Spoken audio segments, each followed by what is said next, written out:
I don't know what to think about this. Does anyone know what we should do? I guess I should start at the beginning, and I'll do my best to say what happened. Recently, my brother Zach has gotten really into nature photography. So last weekend we decided to go camping so we could get some pictures. We live on the East Coast, so finding places far from cities is pretty hard. Luckily, Zach found what seemed like this perfect place on Google Maps. The map showed a wide open clearing right next to the road. It looked like a few hours' drive, but we decided to give it a shot. I packed up my gear and our dog Major.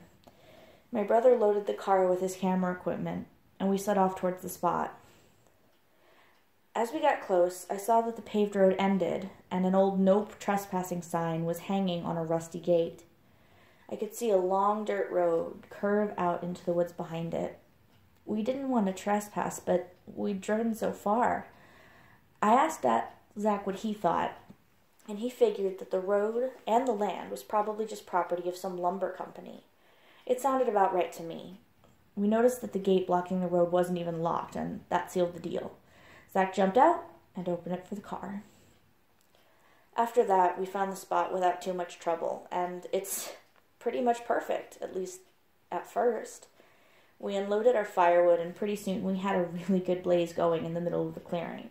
Major was running around, sniffing everything, looking like he was having the time of his life. Major was a pit bull, and we'd had him in our family for almost 5 years. He was a great dog, if a little dumb. I loved that dog more than most people. He helped me through a lot of tough times. Soon it was dark, and we had read online that there would be this thick cloud cover at night, and the prediction was spot on. It seemed like the clouds were thick logs brushing over the tops of the trees. The only light for miles came from our little fire. I started making some dinners wrapped in tinfoil. Zach was holding his camera, taking pictures of an owl and sitting in the distance. He dropped his camera, letting it hang from the strap on his neck. He looked at me and complained about feeling uneasy. I figured he was just being anxious, and I didn't put much stock into it as I put together the food. Suddenly, silence rang out through the trees. Now, I realize this doesn't make much sense, but let me explain.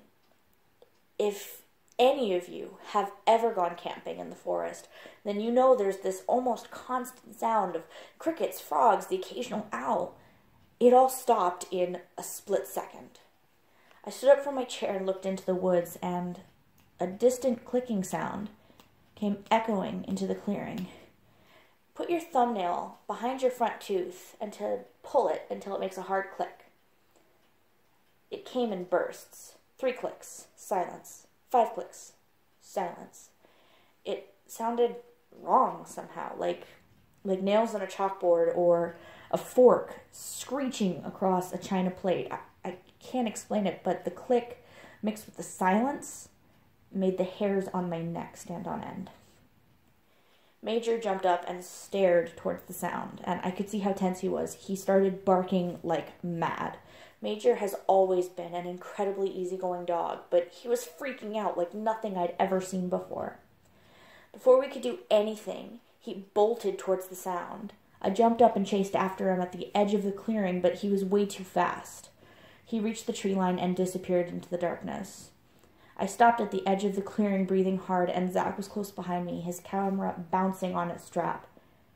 The clicking stopped, and the chirping crickets rang out into the woods again. I stopped at the edge of the clearing and shouted after Major, but I heard nothing in response, and Zach stood staring into the woods uneasily. He'd asked me what I thought the clicking noise was. I told him I had no idea. I pulled out my flashlight and told him we needed to go after Major. He looked less than happy, but agreed. I turned back into the woods and started walking in the direction of Major. After just a few minutes, the light of the fire was completely blocked out by the trees. The only light source that I had was my flashlight. The woods seemed almost too dark, and the thick clouds in the remote location gave the woods an almost physical blackness. It reminded me of when we went caving a few years back. Zach and I kept calling out to Major, and after a few minutes, I heard a faint whimpering sound. I called for Jack to stop. We listened. Zach nodded. Yeah, that's Major, up ahead.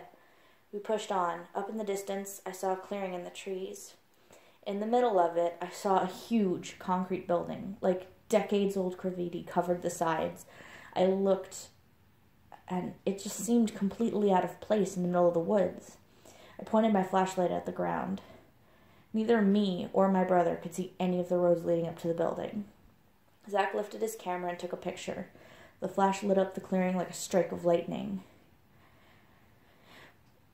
While we stood there, I thought I heard the sounds of Major whimpering, and they sounded like they were coming from inside the building. So I started walking towards it. Zach called out, "Hang on, let's think about this for a second." And I got pretty mad. I wanted to go and get my dog, who was scared and alone in this creepy building. I told Zach he was being ridiculous, especially if he was scared of some clicking. He whispered back to me, "All I'm saying is let's be careful, all right? No sense in running in and cutting a leg open on a rusty piece of metal." I wish I'd had the sense to listen to him. We walked towards the building, and a heavy metal door hung from its hinges on the front of the building. I walked through the doorway and started calling out to Major again. I heard Zach step through the door behind me as I made my way deeper into the old structure. The floor and walls of the hallway were made all of rough concrete, and I saw the graffiti must have been covering the walls on the inside as well. The end of the hallway turned to the right, and as I made the turn, I saw a pool of something discolored on the ground. The heavy stench of decay hit me like a wave. It's not a smell that you forget. And my flashlight, for all horror cliches, flickered and went out. I stared into the darkness and I pressed the button, but nothing happened, and I figured the batteries had run out. I unscrewed the battery cap, switched the position of the batteries, and put it back on. My flashlight flicked on, but the light was faint. I spilled over what was clearly a several-day-old deer carcass laying on the ground, and its head was nowhere to be seen. Zach started retching and coughing into his sleeve. "Do you think a bear lives here or something?" he had asked me between coughs, and my flashlight died again. The darkness was absolute, and the stench that was filling my nostrils made it so hard to breathe. I called out again to Major. I heard Zach fiddling with his camera. "Here," he moved in front of me, and the camera flashed, lighting up the hallway for a split second. "It'll help some, but not much. Maybe we should go back for more lights." I shook my head, even though it was pointless in the dark. Who knows where Major may have run off to? And by the time we get back, I heard a yelp. And it was of fear and pain, and it was coming up from the distance. "Just keep taking pictures." We kept walking down the hallway, careful to step around the deer. Every 3 seconds or so, Zach took a picture, and it lit up the hallway and the rooms on either side that we'd passed. Some rooms had pools of the fluid spilling into the hallway. Zach stopped suddenly, and I ran into his back. "What is it?" He didn't respond, staring at his camera's display. "What is that?" Then I heard it. A noise echoed down the hallway.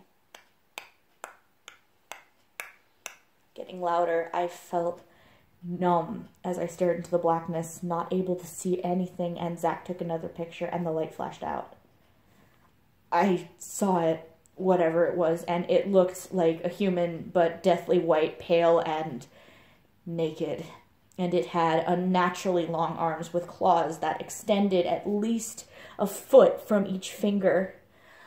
I saw something brown all over its chin and chest, and I think it must have been dried blood. And it was on all fours, staring at us.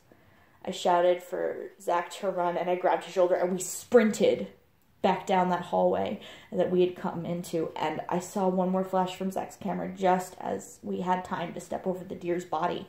We ran out of that building and into the woods, and I don't know how we made it through the woods and back to the fire, but once we did, we didn't even stop to pack up our shit. We just jumped in the car and drove out of there.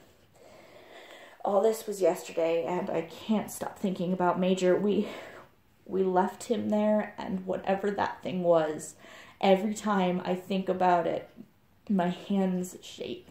I still can't stand the thought of Major out there alone. We're going to have to go back. We'll bring some weapons and some more lights, and I hope that that's enough. I'd call the police, but what are we going to say? We were trespassing. No, it has to be us.